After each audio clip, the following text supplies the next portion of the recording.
Madame, Monsieur, bonjour et bienvenue dans notre émission Pourquoi pas avec aujourd'hui Maître Marilyn Vidot et Jean-François Meckel sur Radio CHU. Nous recevrons dans cette nouvelle émission nos deux invités et bien sûr nous parlerons de leur actualité. Le tout entrecoupé comme d'habitude de rendez-vous musicaux sur le thème du cinéma et des sujets abordés. Notre première invitée est avocate, Maître Marilyn Vidot. Oui, bonjour. Bonjour. Nous la recevons bien sûr à ce titre, mais aussi comme écrivaine. Elle nous parlera de son ouvrage Garde à vue, une procédure judiciaire qui fait trembler beaucoup de monde, et on verra pourquoi. Notre deuxième invité, Jean-François Meckel. Bonjour. Est connu par de nombreux Girondins. Il a été présent très longtemps comme rédacteur sur FR3, il nous précisera tout à l'heure, et comme on le dit, journaliste un jour, journaliste toujours. Ce qui se vérifie aussi dans son cas, puisqu'il nous mènera à la découverte de ce journal, Ancrage, une revue qu'il anime et qui s'intéresse à la mémoire des métissages du Sud-Ouest. Nous retrouverons ensuite notre point actualité de l'association Pourquoi pas et de son nouveau projet de spectacle, La Clown sans nom.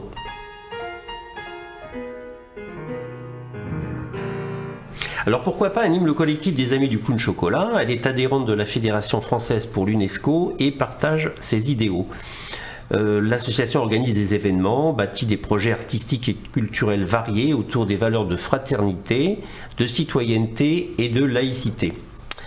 D'ailleurs, à cette occasion, l'occasion prochaine du 8 mars, la Journée internationale du droit des femmes, nous créons avec la compagnie Mine de Rien et l'association artistique Élifandre un nouveau spectacle intitulé La Clown sans nom, ou comment on est une femme clown, comment peut-on s'imposer dans ce monde d'hommes, au cirque comme ailleurs. C'est une vaste question, sérieuse, que nous aborderons bien sûr avec l'humour et dans une ambiance musicale. Un spectacle nous a inspiré, c'est celui d'un homme de spectacle plutôt, le clown Chocolat, qui lui aussi fut un clown anonyme. Il n'a eu le droit qu'à un nom qu'après sa mort, puisque l'officier d'état civil lui a donné. Il s'appelait Padilla à cette occasion, mais autrement on l'a connu sous le nom de Chocolat. Comme quoi les mécanismes d'exclusion que sont le racisme et le sexisme sont comparables. Notre artiste à nous s'appelle Yuritsky dans la vie de scène et Nancy Pobble dans la vie civile. Nous l'avions reçu dernièrement sur Radio CHU. Vous pouvez en savoir plus en retrouvant ces informations sur le site de l'association pourquoipas.org ou sur le Facebook de Pourquoi pas. Et place à la musique.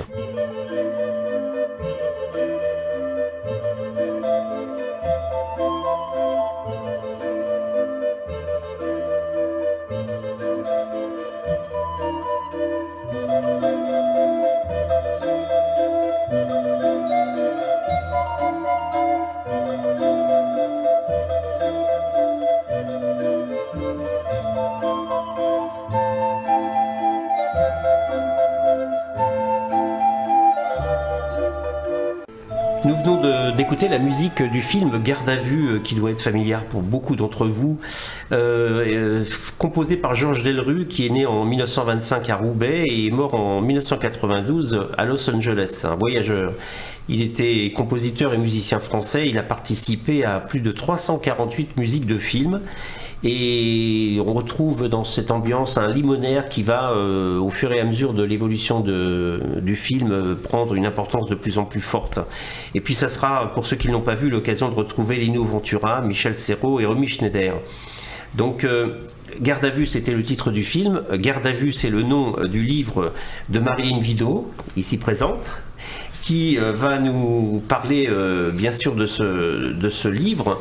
Il faut dire qu'elle est avocate, qu'elle a été pendant une dizaine d'années membre de ce barreau bordelais et qu'elle s'occupait plus particulièrement des gardes à vue.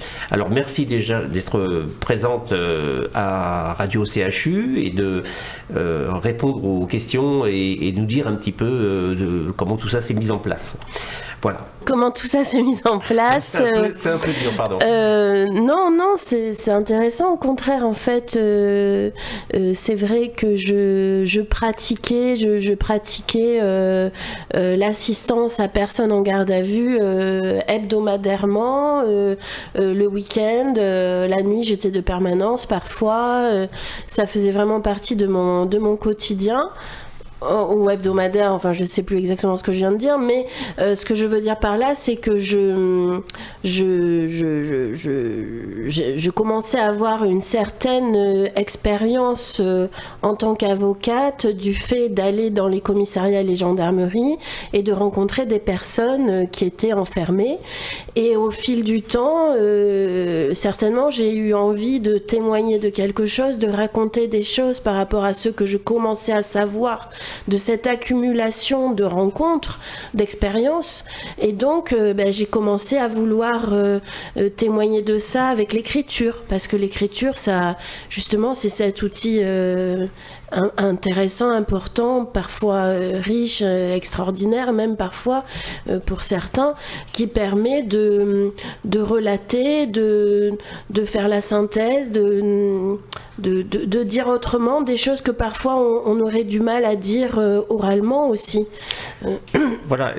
Alors moi je l'ai lu, le livre, il est passionnant parce qu'en fait ça n'arrive pas qu'aux autres, la garde à vue. C'est dans tous les milieux, tout le monde peut être demain en garde à vue. Quoi, en fait. C'est vrai, on voit même dans la presse souvent des stars, des gens très connus qui une nuit se retrouvent en garde à vue parce qu'ils ont trop bu, qu'ils ont percuté un mur en pleine nuit, parce que ou bien parce que il y a eu une scène de violence. Enfin, la garde à vue, c'est une mesure policière qui est décidée par un officier de police dès lors que l'infraction que vous encourez peut être punie par une peine d'emprisonnement. Donc finalement, aujourd'hui, ça peut survenir assez rapidement et c'est vrai assez facilement avec tout ce qui concerne les infractions routières. Oui, ça on voit les exemples. Il y a aussi quelque chose qui m'a énormément frappé, c'est l'état d'un peu délabrement et de crasse en fin de compte des lieux d'enfermement des gens. Ça c'est quelque chose de très fort dans votre livre. Oui, alors c'est vrai que c'est quelque chose qui au début ne me surprenait pas plus que ça. En fait, j'allais dans ces endroits, c'était sale, c'était infect, les odeurs étaient infectes. Je sais pas pourquoi, ça me choquait pas plus que ça. Puis finalement, avec le temps, j'ai fini par me dire, mais est-ce normal que ces endroits soient aussi sales, soient aussi puants? Est-ce normal que ces gens, on les maintienne pendant 24 heures, pendant 48 heures, pendant 96 heures, parfois plus, dans des endroits aussi terrifiants? Et j'ai fini par mettre ça en lien avec le principe de dignité des personnes et aussi dans mon réflexe de juriste avec la Convention européenne des droits de l'homme, et à trouver ça anormal et à m'étonner que finalement on s'en étonne pas un peu plus. Oui, c'est une photographie terrible en fin de compte de ce qu'on appelle la justice et des enquêtes, parce que y compris que ce soit les personnes interpellées ou les policiers qui vivent dans cette ambiance, c'est infernal, quoi. Oui, je crois que les policiers se plaignent aussi beaucoup du délabrement de leurs conditions d'exercice professionnel. Ils ont à souffrir de l'insalubrité des lieux dans lesquels ils exercent, de la difficulté à se procurer des outils de travail du quotidien pour gérer la vie soit de la caserne, soit du commissariat, et ça a des conséquences aussi bien sûr sur les détenus. Je pense pas que les deux soient forcément en lien. Enfin, je veux dire que je pense quand même que si les détenus sont maintenus dans des conditions crasseuses et détestables, ça vient aussi d'une absence de volonté qu'ils soient dans un environnement propre. Mais c'est vrai que les policiers ont des problèmes des gros problèmes de budget aussi. Alors, je pense que c'est pas lié à Bordeaux, c'est l'ensemble du département. La cartographie des lieux était multiple dans les interventions que vous deviez effectuer. Moi, j'allais partout en Gironde parce que c'est organisé comme ça sur les barreaux d'avocats français. On gère l'assistance à garder à vue sur le département dont dépend notre barreau. Donc nous, c'était pour le barreau de Bordeaux, c'était la Gironde.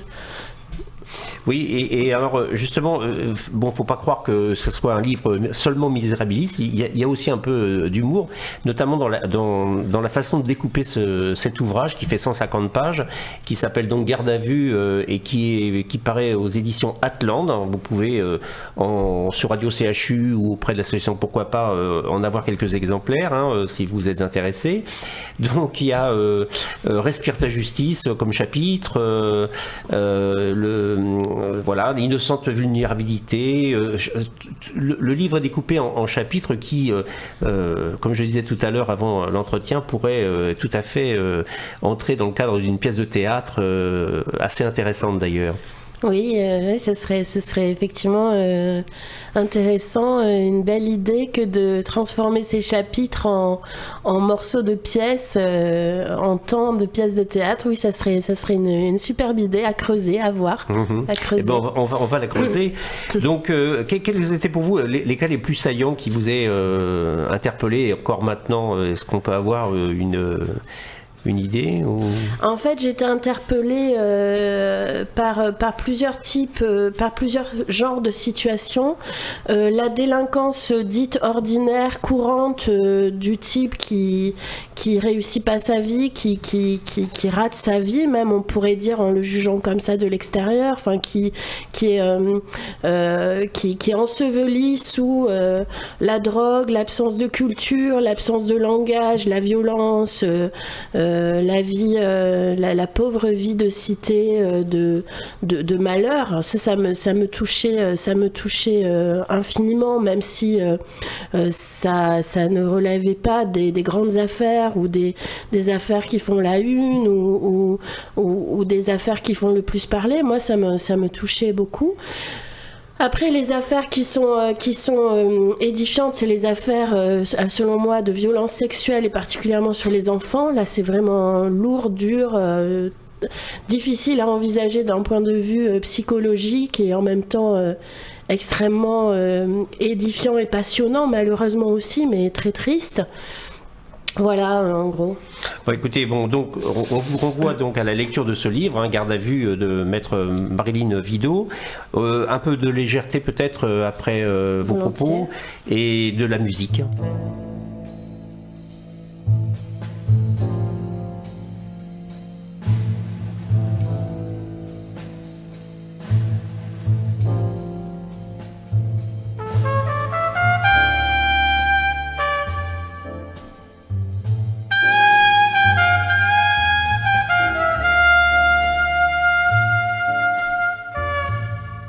Vous êtes sur Radio CHU, notre émission Pourquoi pas avec nos invités du jour.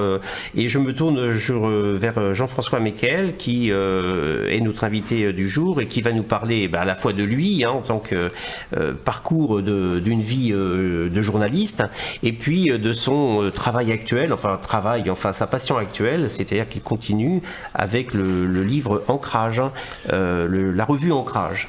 Bonjour Jean-François. Oui, bonjour Jean-Pierre, bonjour tout le monde. Moi j'ai fait une carrière, comme on dit, principalement de journaliste reporter à France 3 Aquitaine, mais j'ai aussi fait de la radio, j'ai fait de la presse écrite à Ouest France en particulier, et puis j'ai collaboré à cette belle aventure qui fut le Passant ordinaire pour ceux qui s'en souviennent. Et aujourd'hui donc Ancrage, qui est un trimestriel, qui est Ancrage avec un A, qui est sous-titré Mémoire des métissages dans le Sud-Ouest et qui donc s'intéresse à toutes ces populations qui sont venues apporter leur génie et partager leur génie avec le génie gascon en quelque sorte. Très bien, oui. Et d'ailleurs, on le trouve assez facilement, je pense. Maintenant, Ancrage, la revue, on la trouve assez facilement. Il est dans la revue dans toutes les bonnes librairies, voilà, de Bordeaux, mais il est aussi à Cadillac, à Créon, à Périgueux. On commence à avoir une distribution. distribution un peu générale, quoi. Voilà. Et donc c'est une façon d'aborder la richesse en fin de compte et l'apport des personnes qui sont venues dans le Sud-Ouest tout au long de l'histoire et aujourd'hui encore. Alors on est en effet et sur beaucoup de portraits d'anciens migrants, et puis on est aussi sur l'actualité migratoire contemporaine, sur les réfugiés. On est sur le temps et sur la contemporanéité aussi, quoi, de ce problème. C'est-à-dire, ce sont les futurs, les réfugiés d'aujourd'hui, ce sont ceux qui, dans quelques dizaines d'années, seront ici, seront intégrés et auront apporté aussi ce que j'ai appelé tout à l'heure leur génie propre. Et le métissage, c'est ça, c'est ces mélanges-là, et c'est ça qui fait notre force. Alors, vous avez bien compris qu'il y a de l'idéologie dans notre travail, et contrairement à des idées, pas besoin de les préciser ici, et qu'on connaît bien, quoi. Et d'ailleurs, on s'était rencontrés à l'occasion d'une animation que nous avions faite sur le clown chocolat. Et j'avais, moi, découvert cette histoire du clown chocolat grâce à vous. C'était il y a 2 ans maintenant qu'il y avait eu donc toute une animation autour du clown. J'avais lu le très bon livre son nom m'échappe maintenant, mais Gérard Noiriel. Voilà, le film. Et donc, on avait fait à l'époque un dossier d'Ancrage à propos du clown chocolat. Voilà, c'est aussi un des sujets qu'on traite, quoi. Alors, je crois qu'Ancrage, c'est à la fois une revue, mais maintenant, c'est aussi un blog. Alors on est en train de mettre en place un blog, on a commencé vers la fin décembre, et là il est en train de prendre un peu sa vitesse de croisière, c'est-à-dire qu'on a la revue pour traiter le froid en quelque sorte, et le blog pour traiter le chaud. Et le titre du blog, le blog, il faut aller sur, alors c'est blog.ancrage.website, alors avec HTTPS devant, voilà, mais sinon si on met si on met blog.ancrage.website, on le trouve. Voilà. On le remettra sur Radio CHU dans le cadre de l'émission, ne vous inquiétez pas, Jean-François. Donc là, on va faire une petite pause musicale pour se détendre un peu, c'est bien.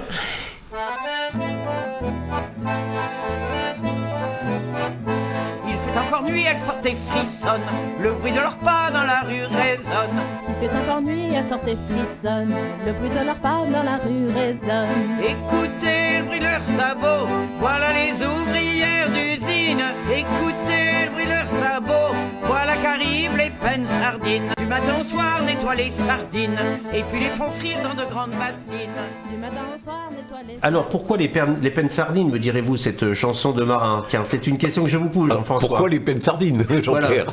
Répondez. Les pennes sardines, parce que c'était une chanson populaire de Douarnenez, exactement, qui est une chanson de marin, si on peut dire, d'une manière un peu éloignée. Et je sais que vous avez une passion pour la marine et pour le chant marin. Donc là, c'est une façon de saluer cette grande grève des années 20 qui a imposé, en fin de compte, à ces femmes qui travaillaient péniblement de nouvelles conditions de travail et un espoir. Et je sais que vous êtes membre d'une chorale qui chante des chants de marins. Alors, chanter, c'est une thérapie. On est à l'hôpital ici, j'imagine que tout le monde le sait bien. Chanter ensemble, c'est encore mieux. Donc, je fais partie de deux chœurs. Un chœur d'hommes qui s'appelle les Goualeurs de Paludate. Les Goualeurs. Les Goualeurs, les Goualeurs de Paludate. Paludate, c'est le quai de Paludate, c'est là où on répétait au départ. Et donc, on est une douzaine d'hommes. Donc, c'est vraiment un chœur d'hommes avec 4 ou 5 voix différentes. Les ténors, baryton, basse, et on est sur des chansons contemporaines qui sont arrangées, réécrites pour ces 400 voix d'hommes, et aussi des chansons de marins, écrites par l'un d'entre nous, écrites et composées par l'un d'entre nous qui compose plein de choses, et voilà, c'est la moitié de notre répertoire, c'est un répertoire original. Sinon, on travaille sur le Nougaro, sur le Armstrong de Nougaro, sur, enfin voilà, plein de choses un peu classiques comme ça. Et je crois qu'il y a un deuxième chœur aussi qui... Alors, un deuxième chœur qui s'appelle Crescendo. Alors, Crescendo, c'est à partir d'une crèche parentale. Ça date de l'époque où mes enfants étaient tout petits. Et on avait créé un groupe et qui s'est développé. On est donc aujourd'hui 40-45. Ça fait plus de 25 ans qu'on chante. Et on est dirigé par une superbe soprano américaine qui s'appelle Elisabeth Petillo. Et là, on prépare un programme pour début mars de cabaret qu'on donnera à Bègle. Après, on va travailler sur des choses plus classiques, sur le Requiem de Fauré, par exemple, qu'on donnera dans quelques mois. Et voilà, ça c'est aussi, donc ça c'est un chœur plus classique, mais où on prend aussi beaucoup de plaisir. Puis c'est une très longue histoire, quoi. Et ben on va écouter un autre chœur là, pour changer les idées.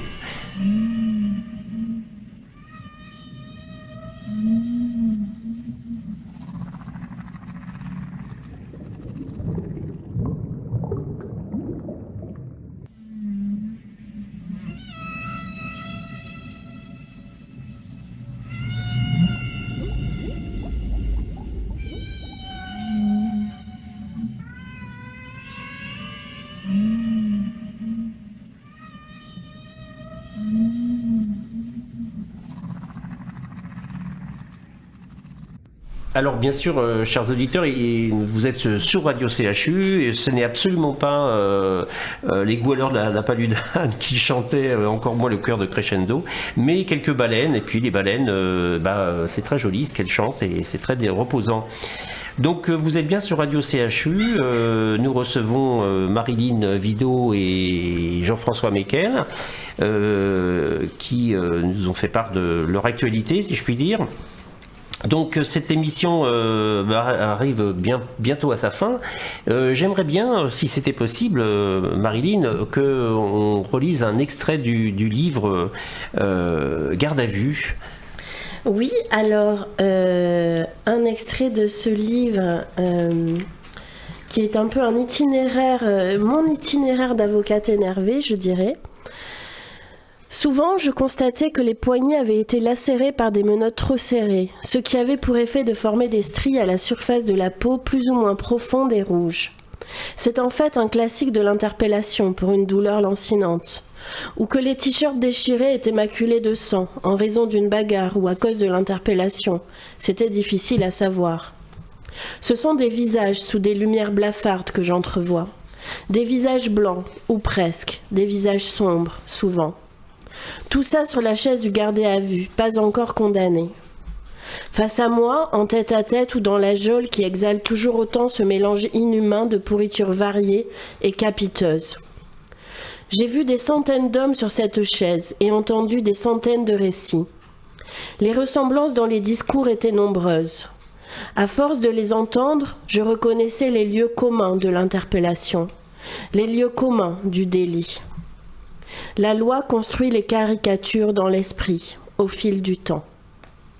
Alors merci beaucoup, parce que non seulement c'est un livre intéressant sur quelque chose qui peut arriver à tout un chacun, mais c'est formidablement bien écrit.